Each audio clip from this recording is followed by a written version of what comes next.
Bonsoir. Ma chaîne s'appelle Lucien Men, comme moi. Facile de... Alors je vais vous parler d'un truc qui a un rapport avec l'histoire et qui a un peu un rapport aussi avec ce que je fais dans la vie. Je me suis un tout petit peu creusé la tête. Parce que quand Ben et Kali m'ont invité, je me suis dit trop bien, je vais profiter de la ville médiévale. Moi aussi je t'aime bien. Et c'est trop cool, mais il fallait que je parle à un micro à un moment, donc il fallait que je trouve un sujet. Et je me suis dit, le rapport avec l'histoire et l'humour, qu'est-ce qu'il y a comme ressort comique qui peuvent jouer avec l'histoire. Et je me suis dit que, en fait, le plus efficace et le plus puissant pour moi, c'est l'anachronisme. Ouais, il y a eu 3 validations. 3 personnes ont dit ouais, je suis d'accord. Donc c'est cool, merci à vous 3. Je vais vous expliquer brièvement ce que c'est que l'anachronisme au cas où vous ne connaissez pas la définition. Étymologiquement, ana, ça veut dire de derrière, et c'est issu du grec, hein, c'est pas moi. Et chronos, c'est le temps. Donc c'est du temps passé. Et donc globalement, ça veut dire prendre un élément du passé et le mettre dans le présent, ou prendre un élément du présent et le mettre dans le passé, donc créer un genre de paradoxe temporel, quoi. Voilà. Pour l'étymologie de comique, ça vient de komos, l'univers, et mimique, sympa. Ça c'est du grec mytho, que j'ai inventé. Voilà. J'ai pas l'étymologie de comique. Oh, une applause, j'ai l'impression d'être au Paname. Cool. Préférence pour une personne. Alors, je suis un très mauvais élève, j'ai toujours été un très mauvais élève, donc j'ai des notes, car j'ai travaillé au dernier moment. Oh là là, comment il est nul. Non mais, hey, j'en ai plein, quand même. Alors, les ressorts comiques, il y en a plein. Bergson a écrit un bouquin dessus, il est long, je vous le déconseille. Les niveaux, j'ai listé quelques ressorts comiques un peu classiques. Il y a tout ce qui touche aux mots, à la langue. Donc il y a les niveaux de langage, l'argot, les termes un peu rigolos, les jeux de mots, pour ceux que ça fait rire. Voilà. Un deuxième type de ressort comique que j'ai relevé, en étant très studieux, c'est tout ce qui a trait aux situations. Donc les quiproquos, les décalages, l'absurde, toutes les situations un peu marrantes parce qu'on a le contexte et il se passe quelque chose de surprenant dedans. Donc l'élément de surprise aussi, c'est quand même quelque chose qui marche bien en humour. Et dernière chose, ce que j'appellerais le physique, c'est-à-dire les grimaces, les chutes, les gens qui tombent, les gens qui font des voix rigolotes. Voilà, tout ça c'est des trucs que... Quoi ? Ouais, voilà. Et meilleure illustration, les chats. Les chats qui sont trop mignons parce qu'ils se cassent la gueule. Ah, j'adore. Voilà. Par exemple ça.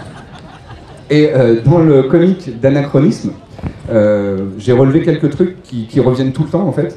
Le décalage, donc c'est plutôt de la situation, qui donne souvent des trucs absurdes et qui donne de la surprise. Voilà, parce qu'on s'attend pas à voir un mec passer devant une scène comme ça. Et ça c'est très marrant. Voilà. Et dans les blagues anachroniques, il y a un truc qui est vraiment hyper fréquent, quasiment tout le temps, et qui est très commun aussi dans le stand-up. Je ne sais pas si vous voyez ce que c'est le stand-up, c'est ce que je suis en train de faire à peu près. C'est-à-dire un mec tout seul avec un micro qui raconte des trucs.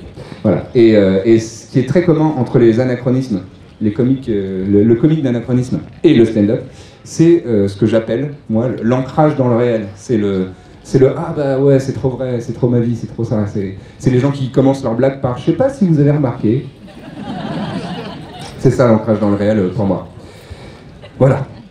Et donc, j'ai aussi travaillé de manière un petit peu méthodique en classant les. Putain, et décidément, les gens adorent passer devant. Quoi. Je vais venir dans ton nid, toi, je vais te niquer ta race. Ok. Quoi ? J'ai pas entendu. Je suis désolé. On l'a refait à la buvette après la blague.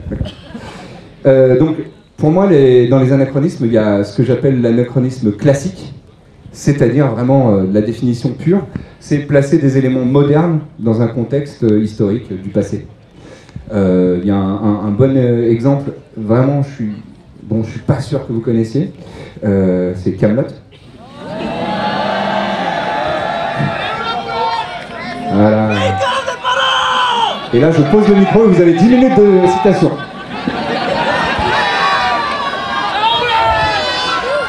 Stop! Eh, oh, on en a gros ou quoi? Ouais, c'est pas faux, c'est pas faux.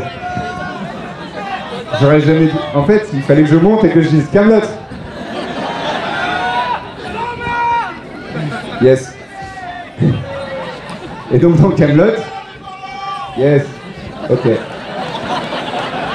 Ah mais je vous laisse les faire, bah kiffez, hein, y a pas de problème.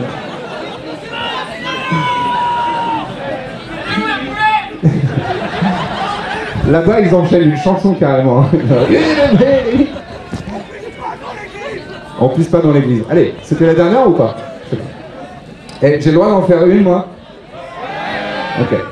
Qui est vraiment hyper anachronique parce que c'est une façon de parler, c'est... Yes.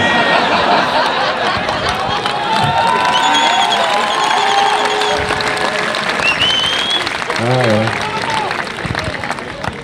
Je hais Astier. Vraiment, tu l'évoques et ça fait 3 quarts d'heure. Yes. Il y en a une que j'ai notée, moi. Et comme je suis pas aussi nerd que vous, je la connais pas par cœur. Et je trouve qu'elle est très anachronique parce que c'est vraiment une façon de parler qui est pas du tout d'époque, quoi. C'est non, vous maravez.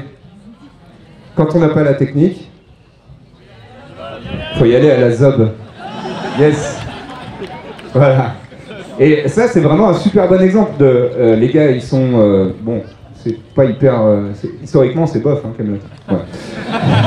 On oscille entre Rome d'Alexandre, d'Adrien et le Moyen-Âge, la quête du Graal, machin. Bon, c'est un peu YOLO, comme qui dirait. Mais là, clairement, on y va à la zob. Bon, je pense qu'il n'y a aucune époque qui n'est pas moderne où on disait des choses comme ça. Voilà, donc ça c'est ce que j'appellerais du comique de langage, d'expression, donc un décalage anachronique de langage. Et il y a ça aussi dans Astérix. Vous connaissez Astérix? Et là, 20 minutes de citation d'Astérix. J'aurais kiffé. Bon. Et, oh, il y a une poursuite et tout. Voilà, très bonne référence anachronique d'Astérix.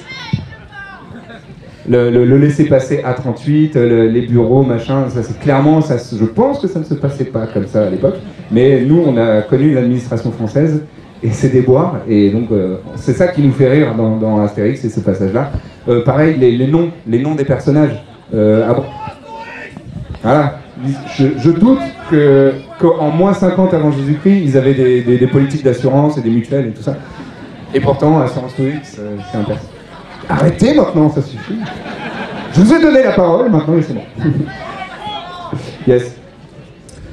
Et dans Astérix, il y a ce dont je vous parlais tout à l'heure, l'ancrage dans le réel. Le truc où on se dit, ah ouais, c'est trop ça, c'est trop ça comme dans ma vie. Par exemple, des références pop dans les BD Astérix. Il est pas rare de voir des personnages secondaires la plupart du temps qui ressemblent à des personnages du ciné, de la musique, de la culture moderne. Il y a Lino Ventura, il y a Annie Cordy dans Astérix chez les Belges par exemple. Il y a même les Beatles dans Astérix chez les Bretons. Il y a un moment, 4 gars ont figure, un petit caméo des Beatles qui sont en train de donner des autographes à des jeunes filles en fleurs. Et donc c'est le genre de truc qui nous remet qui met notre époque dans un truc passé. Voilà.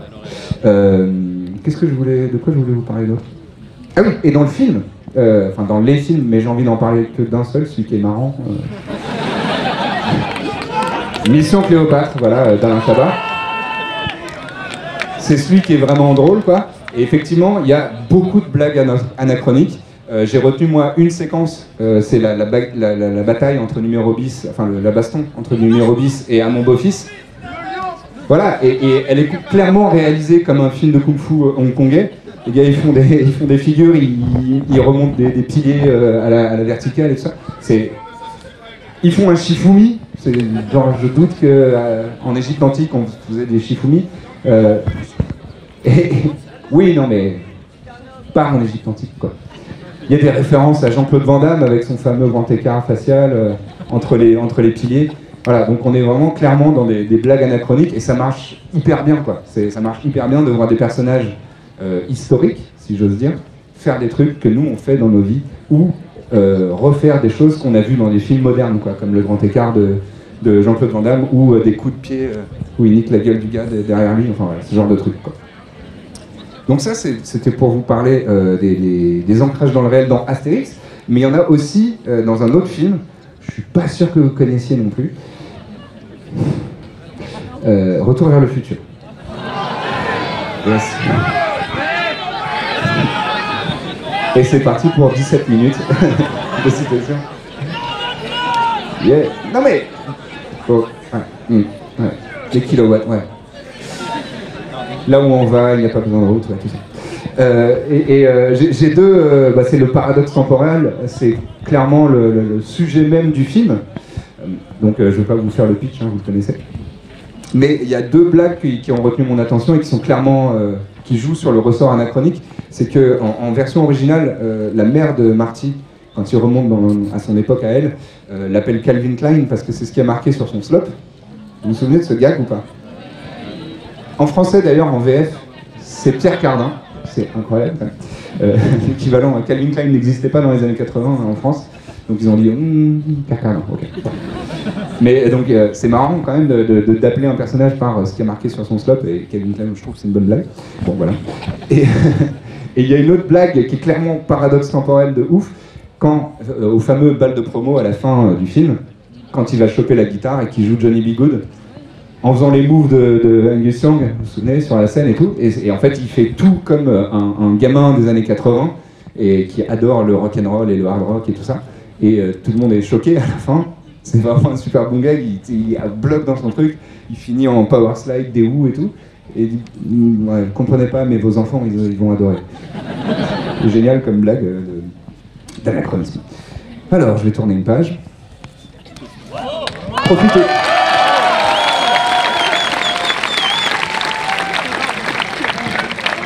C'était le moment de faire vos références à Kaamelott, c'est trop tard maintenant.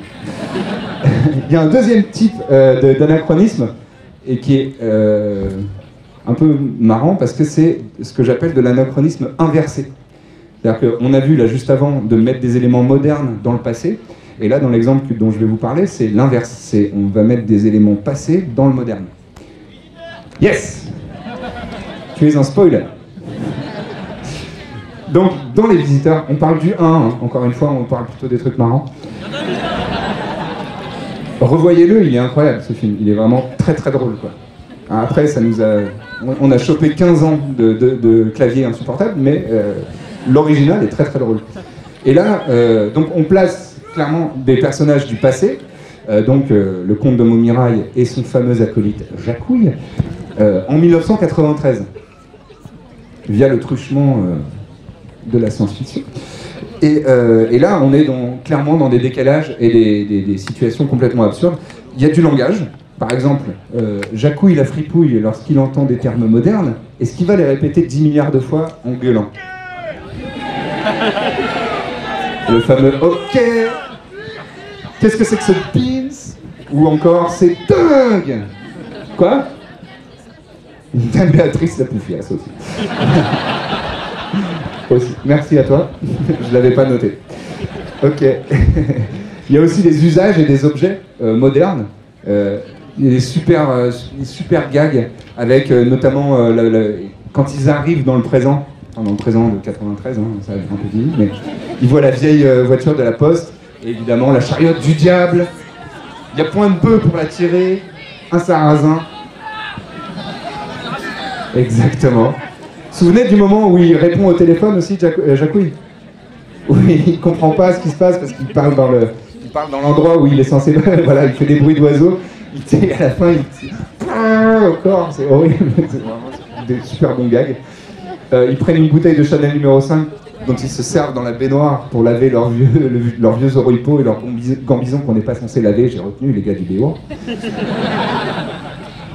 Et le fameux interrupteur jour, nuit, gag infini, mais qui était très drôle à l'époque. Et il y a des gags de situation, évidemment. Jour, nuit, ouais, tu vas me faire. Et notamment une réplique que j'ai revue et qui m'a fait vraiment rire. C'est le bon vieux Hub, donc le comte de Montmirail, qui revient et qui dit à sa petite fillette que fait ton mari cul nu devant cette femme qui est en train de lui... Attends, c'est quoi? Ah ouais, elle est trop marrante, j'ai ri en cours de route. Que fait ta femme cul nu devant cette femme? Elle lui frotte le fessard. Mais voyons, Hub, c'est une infirmière. C'est trop marrant. Pardon, ça me fait... Moi, elle me fait gonnerie. Bon, pardon. Voilà. Mais là, le décalage, clairement, il est en train de se faire masser par une infirmière parce qu'il a eu un problème et tout ça, machin. Et bref, il va chez l'ostéo. Et l'autre dit... Bon, il a un décalage complet. Voilà, c'est très marrant. Voilà. Ou... Non, je vais pas me mettre cul nu, me faire frotter le fessard. Je suis désolé. Ça sera plus tard. Le 3e jour. On est le 1er jour, les gars, hein, calmez-vous. Où Jacouille qui passe tout le repas. Ah non, oh, vous avez fait à poil? C'est une blague anachronique parce qu'elle date de 95, je crois, cette blague.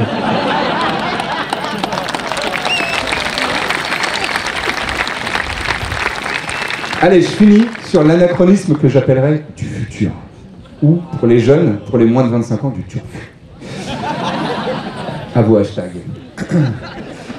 Et là, c'est quand un personnage moderne, donc quasiment d'aujourd'hui, de notre époque contemporaine, est propulsé dans le futur, et que là, c'est lui, et finalement nous, avec lui, qui devient un anachronisme. Lui qui devient. Je suis très fort en grammaire, attention. C'était une parenthèse, et nous, avec lui. Bon, bref. Est-ce que vous voyez, est-ce que vous imaginez, enfin, vous devinez de quel film? Non, je veux parler d'un film, un long métrage. C'est pas ma meuf pour rien. Je vais parler de ce que j'allais faire. Effectivement, je vais vous parler de Demolition Man. Futurama, c'est un super bon exemple aussi, effectivement. Mais c'est le même ressort, en fait. Mais je t'écoute, c'est bon. On en parlera après, mec.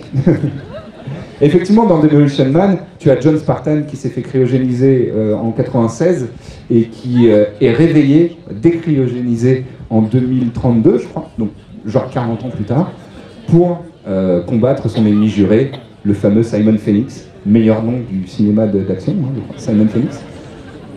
Voilà. Et John Spartan, lui, il est un peu nous dans ce film. C'est-à-dire qu'il est complètement décalé dans un univers futuriste où, évidemment, il ne comprend rien au coquillage, pour se torcher. Il comprend que, en fait, le sexe, comme on le connaît, nous, ça n'existe plus, et tout se passe en virtuel avec des connectiques et tout ça dans la matrice. Et à chaque fois qu'il dit un gros mot, alors que c'est un putain d'action hero des années 90, il se prend une amende. Et finalement, il en fait du PQ. Et ça, moi, c'est le genre de gag qui marche à fond pour moi. Parce que on est comme lui, en fait. C'est-à-dire que si nous, on se trouvait projeté dans cette époque futuriste, eh ben, on ferait la même chose que lui. On dirait, ta mère, la chienne, je la baise violemment comme un salopard, et tu récupères le paquet cul, et tu... Désolé pour les enfants, il est 21h45, vous êtes au lit, normalement. Pas les mamans. Ok, désolé aux mamans. Voilà, et donc, c'est, je trouve, hyper original de la part du réalisateur de ce film et de Matt Groening et des créateurs de Futurama de prendre un principe qu'on connaît par cœur, qui est donc l'anachronisme.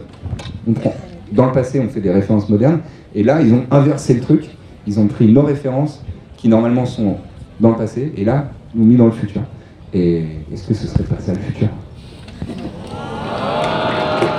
C'est la conclusion la plus random que vous pouvez imaginer et que je viens d'improviser. Et tel un stand-upper, je vais dire, je m'arrête là-dessus, c'est tout pour moi. Bonne soirée, bonne fin de festival. Au revoir.